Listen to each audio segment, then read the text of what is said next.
Good afternoon student. इससे पिछली video में हमने पार्टनरशिप डीड के बारे में बस एक थोड़ा सा टॉपिक डिस्कस किया था, लेकिन इस वीडियो में हम लोग पार्टनरशिप डीड के बारे में पूरा अच्छे से एक्सप्लेन करेंगे और अच्छे से समझेंगे। टॉपिक हमारा आज है पार्टनरशिप डीड।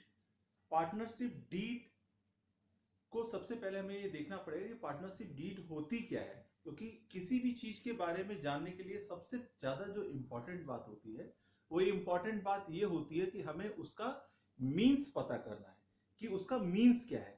तो यहाँ पार्टनरशिप डीड का मीन्स जो है वो मैं आप लोगों को पढ़ के और उसके बाद उसको अच्छे से एक्सप्लेन करके समझा दूंगा।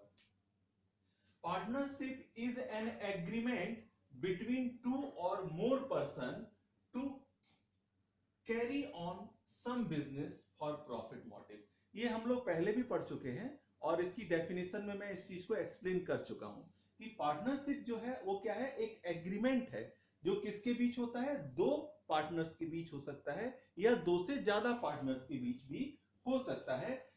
और किसके लिए एग्रीमेंट होगा, बिजनेस को कैरी करने के लिए। और बिजनेस का मोटिव क्यों होगा, बिजनेस का मोटिव होगा प्रॉफिट अर्न करना। यानी एक ऐसे बिजनेस को चलाने के लिए जिसका मोटिव प्रॉफिट अर्न करना हो, उसके लिए जो पार्टनर्स तैयार होते हैं उनके बीच में जो एग्रीमेंट होता है वो हमारा क्या कहलाता है, वो हमारा पार्टनरशिप कहलाती है। लेकिन यहां पर इसमें दो चीजें हमें समझनी है कि the means there must be an agreement. जो इसमें मेन जोर डाला जा रहा है पार्टनरशिप डीड पर, जो जोर डाला जा रहा है कि पार्टनरशिप डीड क्या है, ये तो मीन्स हुआ पार्टनरशिप का, लेकिन इसमें जो एग्रीमेंट है उस एग्रीमेंट से ही पार्टनरशिप डीड का कनेक्शन है। तो हम ये समझते हैं कि कैसे एग्रीमेंट से पार्टनरशिप डीड का कनेक्शन बनता है। ये बोल रहा है कि this means there must be an agreement. इसमें क्या होना चाहिए, एग्रीमेंट होना चाहिए पार्टनरशिप में। द पर्सन्स, किसके बीच में, पर्सन्स के बीच में, जितने भी उस फर्म में पार्टनर्स हों, चाहे दो हो सकते हैं, तीन हो सकते हैं, चार हो सकते हैं, जितने भी पार्टनर्स होंगे उनके बीच एक एग्रीमेंट का होना जरूरी है। दिस एग्रीमेंट में भी ऑरल और रिटिन। ये एग्रीमेंट ऑरल भी हो सकता है, यानी आपस में डिस्कस करके भी हो सकता है एग्रीमेंट, और रिटिन भी हो सकता है, यानी उसे लिखा भी जा सके। तो ऑरल भी हो सकता है और रिटिन भी हो सकता है। क्या, agreement based upon the mutual understanding amongst the partner. ये जो एग्रीमेंट है वो किस पर डिपेंड करेगा, म्यूचुअल अंडरस्टैंडिंग पर डिपेंड करेगा जो पार्टनर्स के बीच में होगी। चाहे वो आपस में म्यूचुअल अंडरस्टैंडिंग से ये डिसाइड कर ले कि एग्रीमेंट ऑरल होगा, या ये डिसाइड कर ले कि एग्रीमेंट जो है वो रिटिन होगा। ये डिपेंड करता है उनकी म्यूचुअल अंडरस्टैंडिंग पर।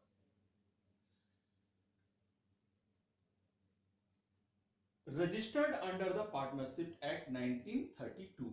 लेकिन जो ये जो सॉरी, यहां पर थोड़ा मिस्टेक रहा, अमंग द पार्टनर्स कह रहे हैं the agreement should be रिटिन and registered under the partnership act 1932।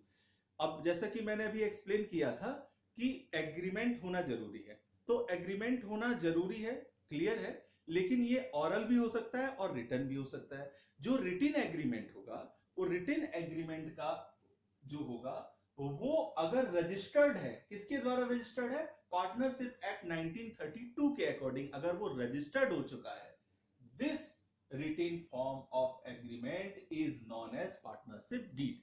यही जो रिटिन फॉर्म है एग्रीमेंट की, जिसका रजिस्ट्रेशन पार्टनरशिप एक्ट 1932 के अकॉर्डिंग रजिस्टर्ड है, उसी रिटिन एग्रीमेंट को हम पार्टनरशिप डीड कहते हैं।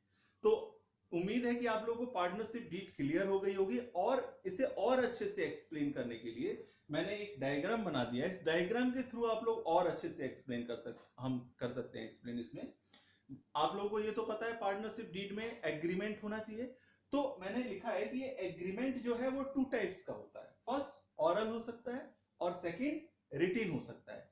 लेकिन ऑरल तो ऑरल है, लेकिन जो रिटिन एग्रीमेंट है, और वो रिटिन agreement if registered under the partnership act, अगर वो पार्टनरशिप एक्ट के अकॉर्डिंग रजिस्टर्ड है, तो उसे हम क्या कहेंगे, पार्टनरशिप डीड कहेंगे। यानी जो एग्रीमेंट है, ऑरल है, कोई बात नहीं, लेकिन रिटिन होना है। और रिटिन होने के अलावा, अगर रिटिन होके बस केवल रिटिन है तो भी वो पार्टनरशिप डीड नहीं होगी, जब तक कि उस रिटिन एग्रीमेंट का पार्टनरशिप एक्ट 1932 के अंडर में उसका रजिस्ट्रेशन ना हो जाए। तो इसलिए जो है वो जो आपका पार्टनरशिप डीड है वो रिटिन एग्रीमेंट का रजिस्ट्रेशन है अंडर द पार्टनरशिप एक्ट, तो उसी को हम पार्टनरशिप डीड कहेंगे। अब पार्टनरशिप डीड समझने के बाद ये दिमाग में आता है, क्या पार्टनरशिप स्टार्ट करने के लिए, चलाने के लिए उसको, क्या हमें जो है पार्टनरशिप डीड बनाना कंपलसरी है क्या? ये क्वेश्चन दिमाग में आता है। तो मैंने इसको भी सॉल्व किया है कि इस पार्टनरशिप डीड कंपलसरी, क्या पार्टनरशिप डीड कंपलसरी है? तो ये कंपलसरी नहीं है। इंडियन पार्टनरशिप एक्ट 1932 में इसके बारे में, इसके कंपलसरी होने के बारे में बिल्कुल भी नहीं कहा गया है। देखिए मैंने इसको एक्सप्लेन भी किया है, the law doesn't make it compulsory to have a written agreement. Written agreement को कंपलसरी नहीं किया है लॉ ने। However, in order to avoid all misunderstanding and dispute, it is always the best course to have the written agreement duly signed and registered under the act. लेकिन compulsory नहीं है, लेकिन अगर बीच में कोई डिस्प्यूट होता है, मिसअंडरस्टैंडिंग हो जाती है पार्टनर्स के बीच में, तो ऐसी कंडीशन में हमारे पास कोई रजिस्टर्ड रिटन एग्रीमेंट होता नहीं है, तो वहां जो प्रॉब्लम आती है उस प्रॉब्लम को सॉल्व करने के लिए ये कहा जाता है कि सभी पार्टनरशिप फर्म अपना रजिस्ट्रेशन करा ले, वो एक पार्टनरशिप डीड बना ले। ओके, तो ये टॉपिक क्लियर है कि पार्टनरशिप डीड क्या है और इसका रजिस्ट्रेशन, पार्टनरशिप डीड बनाना जरूरी है या नहीं है। ये टॉपिक आप लोग अच्छे से समझ चुके होंगे, मुझे उम्मीद है अच्छे से समझ में आया होगा आप लोगों को। Okay, thanks, have a nice day.